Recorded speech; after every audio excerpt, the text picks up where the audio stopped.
Welcome to Living the Grace Life. I'm your host, Jennifer Sakata, and you've made your way to the corner of real grace for your real life. Today's episode is a bonus. Last week, we were doing a recap of our first year together in Season 1 reflections on real faith and healing. And because this is a show all about taking the theological idea of grace into our ordinary, everyday experience, I want to give you 5 practical takeaways from our first season together. Whether you've been with us all 48 episodes or this is your first time joining our community, I hope that today's episode and all those that came before will be a place where you find grace transformative, where you feel the release of God's welcome and the belonging that's already yours through His grace. My prayer from day one of living the grace life has been that this be a place where you are motivated to repair broken relationships and nurture healing ones, first in your own relationship with God and then in your relationship with others. I've always wanted this to be a place where we lower our expectations for ourselves just as much for those around us, where we learn to be vulnerable and real, honest about our need for God's grace, and confident in God's delight and desire in filling that need, where grace is God's generosity extended to us as much as we turn around and extend it to those around us. That's what I mean every time I wrap up an episode when I remind us to live the grace life generously. Grace for you and grace for them. So let's jump in to these 5 practical takeaways from our first season together. First, grace honors the try.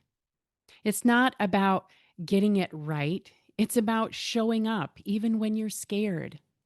Trusting that God sees the messy middle, that God sees every time we try, regardless of how things turn out. Because when we try, we are putting our trust and confidence that the God of the universe will do something with it.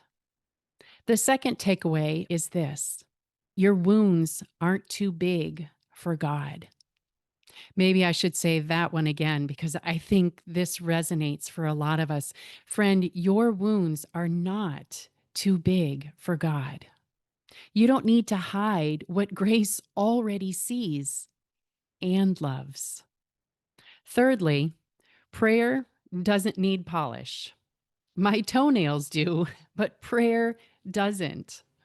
There's no perfection in prayer, no right or wrong way to engage in prayer. Real prayer for your real life is about being honest with God and allowing God to speak into that raw and vulnerable place. Sometimes the most powerful prayers are the quiet ones, the ones filled with doubt, the ones that ask the hard questions. God isn't put off by unpolished prayers because, friend, there is no such thing. Before moving on to our fourth takeaway, let's review the first 3, because in the end, I'm going to ask you which one is resonating most deeply for you right now. So first, grace honors the try. Second, your wounds aren't too big for God. And third, prayers don't need polish. Fourth, and this should be completely intuitive for us, and yet I think this is the one we struggle with the most. And it's honestly why I have this show at all, to remind us that you don't have to earn what's already yours. Friend, grace is yours for the receiving. Grace is a gift, not a paycheck, not a mathematical equation where when you do A plus B, it equals C. Not at all. You don't have to earn what's already yours.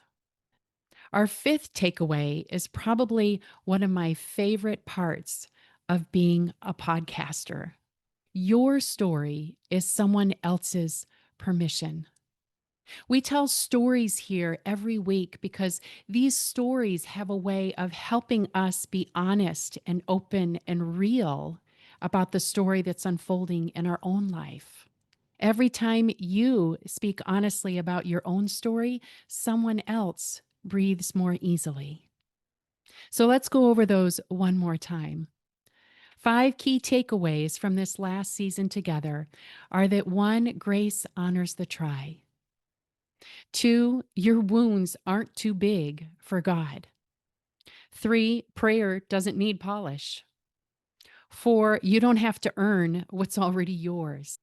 And 5, your story is someone else's permission. So, which one of those 5 resonates for you right now as you're listening in your car, in the drop off line, watering plants that are already half dead from a very long and late summer, folding laundry, or putting dishes away in the kitchen? Which of these 5 takeaways captures your attention most? Take a few moments today and do some reflecting, whether you go on a walk or you grab your journal and write some things down or pull out your Bible and look at some favorite scriptures. Maybe take a few moments when we wrap up this episode and consider where you see God's grace honoring the try in your life. Where do you feel like your wounds are maybe too big for God? It's a great time to talk with God about that and allow Him to reassure you that it's not true. Your wounds aren't too big for God's grace. Or maybe you're feeling a bit hesitant about prayer, like you don't know what to say or if the words are going to come out wrong. Just forget about that.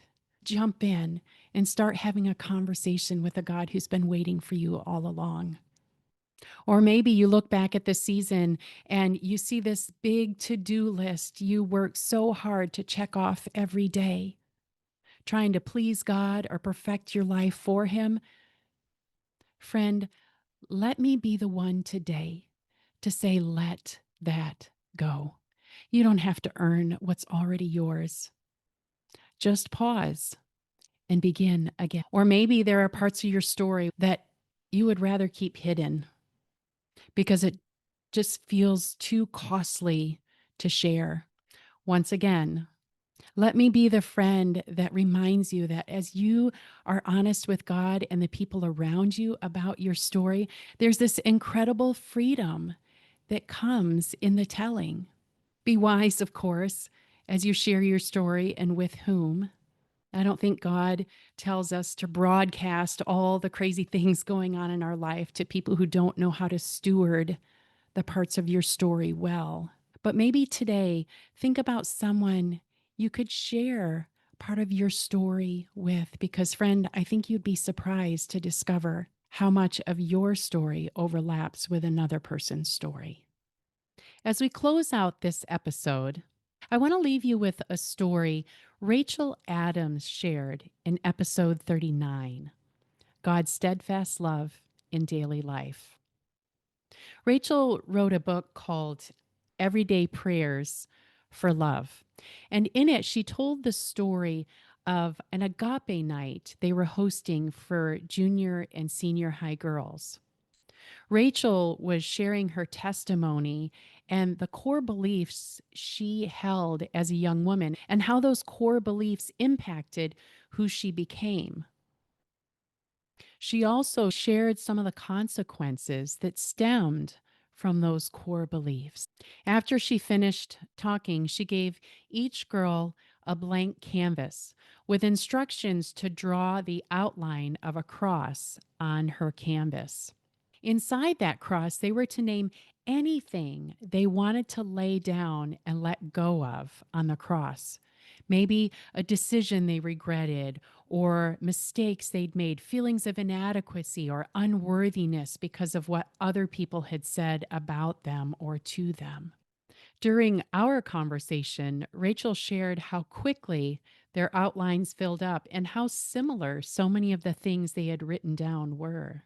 Once they were finished, each was given a red marker with instructions to cross out every single thing they had written there. Every transgression canceled, as Rachel described. And as she shared this story, I remember thinking, that's exactly what grace is. It's God doing for us what we can't do for ourselves. Grace leads us to belonging, rest, trust, forgiveness, and restoration with God and with others that's beyond our ability to do for ourselves. This is where grace moves from theological concept to everyday lived experience.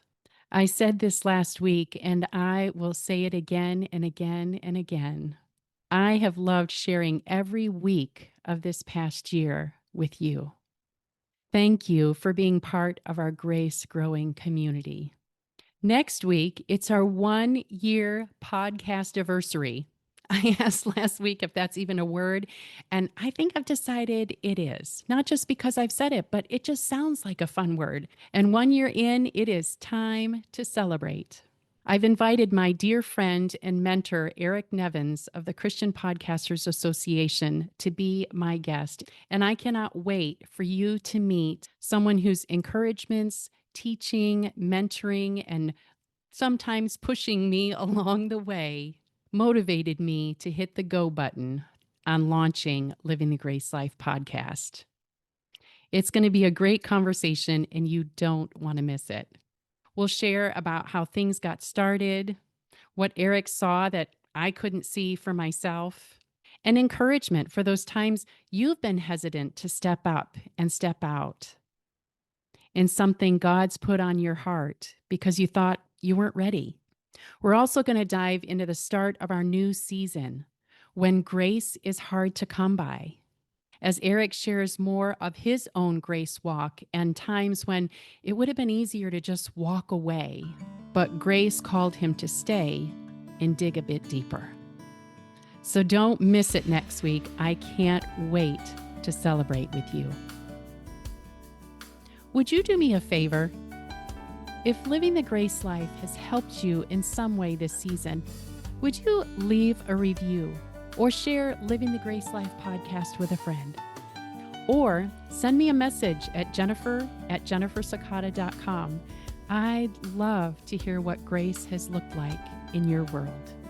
As always, you can find me at jennifersakata.com, on Instagram at jennifersakata, on Facebook at jennifersakata.author, and now on YouTube at Jennifer Sakata. Be sure and subscribe or follow so you don't miss an episode. Until next time, friend, remember to live the grace life generously. Grace for you, grace for them.